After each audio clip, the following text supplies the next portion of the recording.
Hello and welcome. In this video I will show you how to lose 1000 pounds and how to waste 6 weeks of your time. All started really well. I was really happy with the progress. I have made a really nice form to cast resin, and I was really happy that all was going really nice and smooth. So we had a good start. Let's start with mixing some resin to seal the wood. This wood is on paper hardwood, however it is quite easy to stain, especially when using black resin. So really precisely I'm mixing all the resin to apply it as a thin layer all the way around to seal all the edges and to prevent any bubbles to create along the live edge when I will be pouring the main resin. Today I have my little helper, my son. Thank you, Hope, for all the help, all the images and additional love when we were trying to fix it.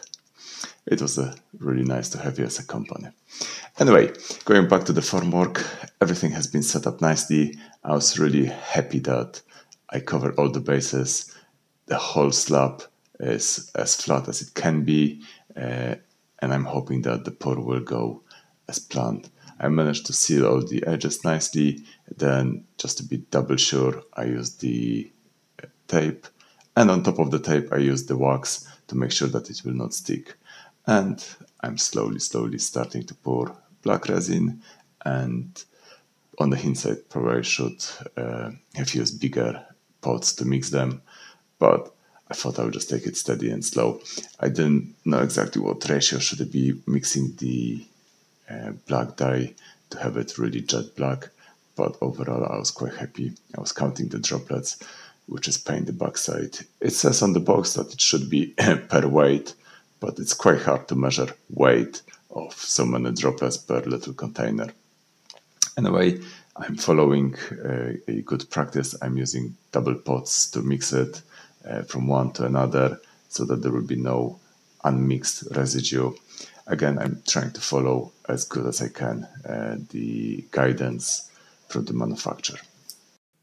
At that stage, I'm really happy with the progress. It's so easy to pop up all the air bubbles, especially going with it's such a thin layers. It was really easy to control, really easy to apply, and it was just satisfying to watch this black resin pouring through. Again, I'm filling up all the little holes, voids, cracks, just to ensure that there is nothing left without resin in it.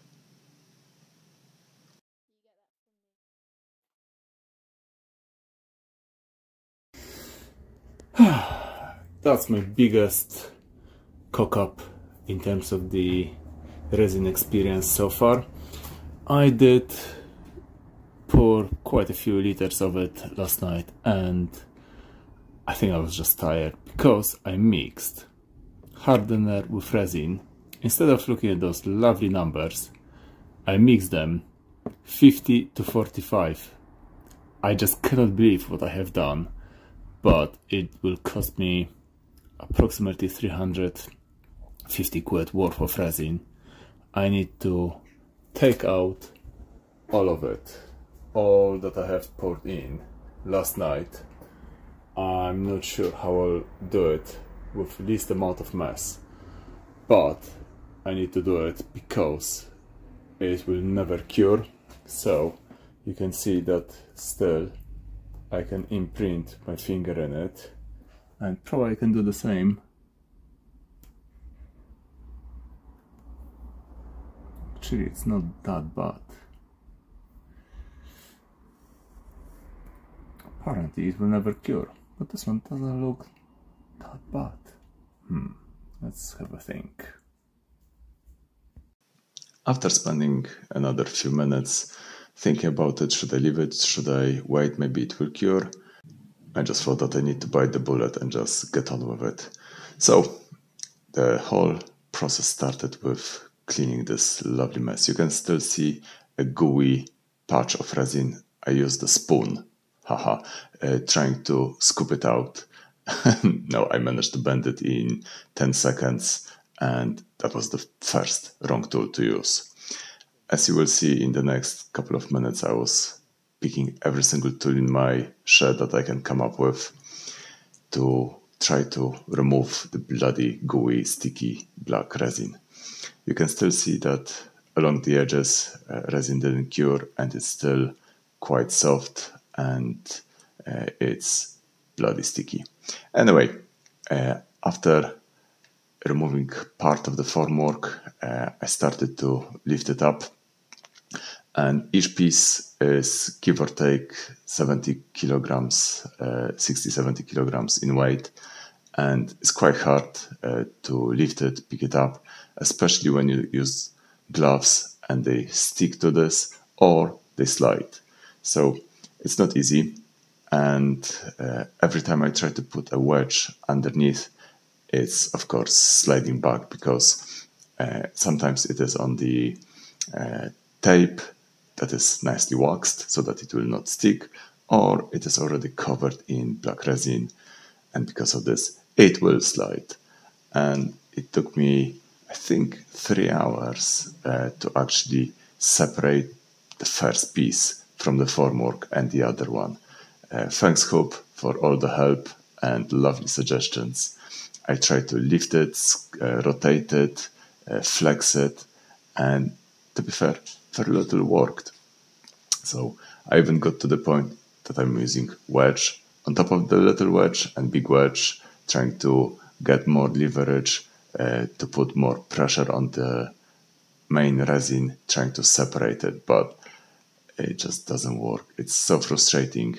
I lift it, flex it, and nothing happens except I'm getting more and more messy. And I think I went through 20 gloves because each time I tried to touch something, they were just sticking and then they were ripping. No, I'm not smiling. It's a fake smile. Anyway, looking from the top, it looks shit as well. And I thought I will try to rip it apart. And as you can see, there is absolutely no movement. And yes, I did manage to rip it apart. So I went back to lifting, twisting, and it took me another good few hours to actually take it out. As now you can see, the first piece taken out, and that's the mess left behind. As you can see, there is plenty of nice, thick resin. I think I managed overall to go as per instruction to around 25 millimeters in thickness in the first go, and that's the amount of resin that I used on approximately 2.4 meter long pieces, and anything between 10 and 12 centimeters wide live edge. So you can still see that I can flex it with just my fingers, so there's very little resistance. So it is flexible, however, it is bloody sticky.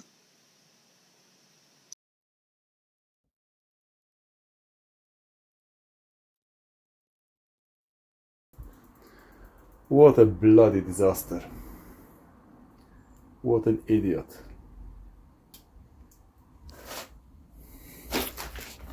So I started to tidy up all the mess. Everything was sticky and it was so unpleasant to work with. I tried to control the damage and just keep all the messy bits still on the table so that the floor at least will be saved as much as possible. Anyway, that is my first tool or second tool. I thought I will use the heat gun just to heat it up and then try to peel it off. And it's just crazy sticky. So I think I went through 10 socks. Thanks, kids, for growing out of old socks.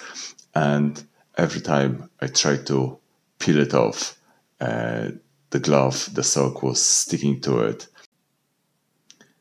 It was quite hard work, just try to go and unstick it. Heat gun did warm it up a little bit and allow me to make it more flexible. So it was probably a good tool at the time to get rid of the bulk of the resin. And the resin on some occasions managed to harden up a little bit more and was fairly stiff. And by heating it up, I think it was probably a good call on that occasion. So Stanley knife, heat gun to start with. My objective as well is to save the timbers, because not only I paid for them 600 quid, but my first, hopefully, commission is riding on this one, because I want to make a matching dining table and a coffee table. My little baby coffee table you can see in the left top corner, that is already cast and it's waiting next stage of preparation. I will share with you those videos hopefully in the next 4 to 8 weeks, once I will manage to get rid of this black sticky stuff and pour a new fresh resin. The next tool that I'm using, trying to get rid of the resin, is my corded, or initially cordless, power drill with wire brush attachment, as you can see. And it didn't work really well because it was just still too sticky and it was just flaking and spreading all the little droplets of resin all over the shop. So I'm picking another tool, and it's just an old school chisel, and I'm trying to peel off vast majority of it from the live edge. And as you can see, it's just taking forever. I'm just gently scraping off.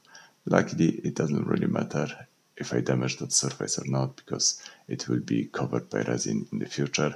However, of course, I want to keep top and bottom edge as nice, as good as I can. And now I'm just using a combination of power drill to get rid of a thinner layer of resin.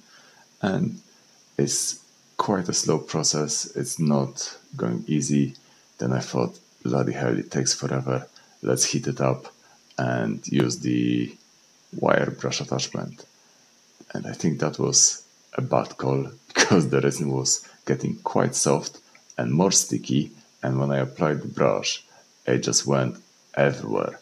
So I had those little droplets of resin flying in all sorts of directions, so that was not the best call. Breathe in, breathe out. Yes. Another soak. And I thought I would just try to heat it up and try to wipe it off.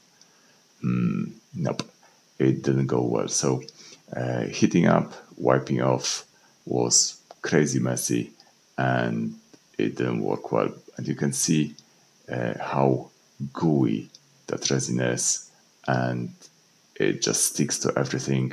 And probably you need 5 hands to be able to hold the heat gun, heat it up, and peel it off, wipe it off. It didn't work well. So moving on to the top surface. And as you have seen previously, I filled all the little cracks and voids. And now, of course, I have those sticky buildups of resin on top of it. So I thought I would just use the chisel to scrape it off. And overall, it did go pretty well with it. Of course, it took forever, but I think it was a fairly good tool to use. My concern was that I will be damaging the top surface of the table, but there is very little I can do at that stage. If I would be using a wider chisel, I did not have enough power to push it through the resin. Oh, that's the little helper. Hello, Sunny. That's the friend's dog, staying with us for a couple of weeks during the summer holidays. And even he got fed up with it.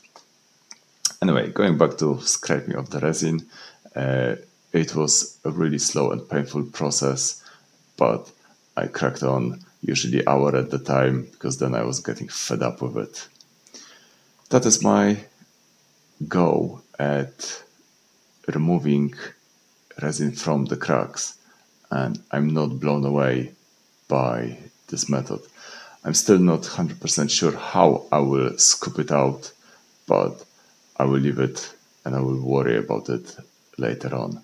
I already have some plan how to deal with it, but not entirely sure how it will actually work.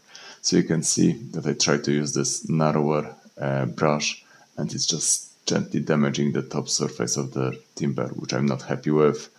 And probably I'll have to use some little scraper or a knife trying to scoop it out as much as possible. That's the underside of the slab, and my heart just sunk when I saw all that gooey, sticky droplets underneath. You could still slightly twist them, imprint with a fingernail, and I just didn't have power to do it. Anyway, moving on to that lovely surface, I used another tool. You can see in the top left corner, I thought the belt sander will do the job, and I think I managed to go through the paper in 30 seconds. I just blocked the bloody thing and ripped the paper, and the whole belt sander just overheated. And then I came up with another idea to use hand planer and electric hand planer. And probably that was actually quite a good tool to take vast majority of the resin from the top and bottom surface. Now you can see the live edge after finishing with a wire brush. I managed to get rid of all the residue of the resin from the live edge using the wire brush, and from the top and bottom surface using hand planer, chisel, and plenty of willpower.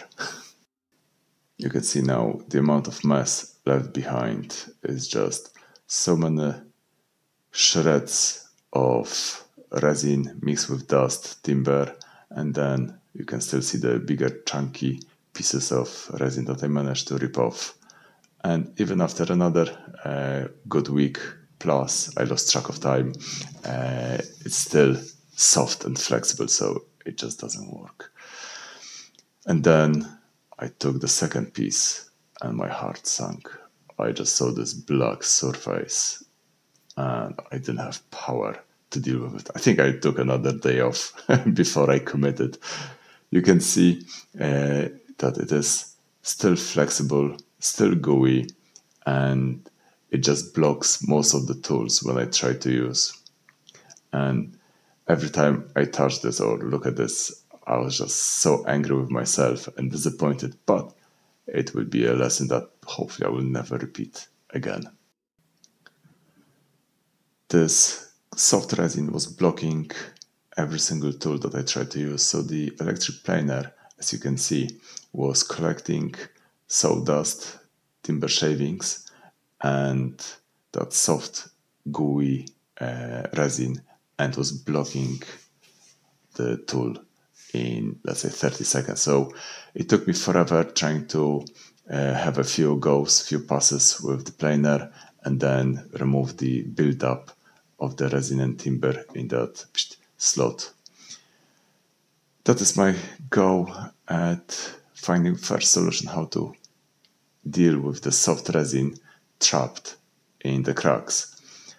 I don't think that is the best option to use the CA glue. I tried this and I'm not happy about it. So I think I got to the conclusion that I will be trying to scoop out as much as I can after sanding the whole lot, and then I will be filling all the voids with fresh resin so that it will nicely penetrate through and it will be a really good proper finish. So for the time being, I'm leaving all the cracks, all the voids as they are. I will be dealing with this at the later stage. So once the glue hardened, the resin was rock hard as well, so it was okay, but I will leave it for the next day. And I think just alongside the planer, my power drill along the wire brush attachments was probably the most effective tool to scrape off all the residue of resin from the live edge. When originally the surface was covered in, say, couple of millimeters or centimeters even of soft residue of resin, it would just get blocked very easily. However, by using chisel first to get rid of the bulk, this allowed the resin to harden a little bit, and then it was easier to scrape off. So I think that was the best tool to get rid of the resin from the live edge. Overall, I'm hoping that I managed to save the timbers, because that is, let's say, at least 600 quid worth of timber. And in a summary, I wasted 6 weeks trying to rectify this mistake, and it cost me 400 quid in wasted resin, wasted formwork. Bottom line is, pay attention how you mix resin. If you cock it up, then it could be a really painful, time-consuming and frustrating process to trying to fix it. And that's the mess left behind after stripping both pieces of resin. And it was another hour wasted of my life. Thank you for watching. See you next time.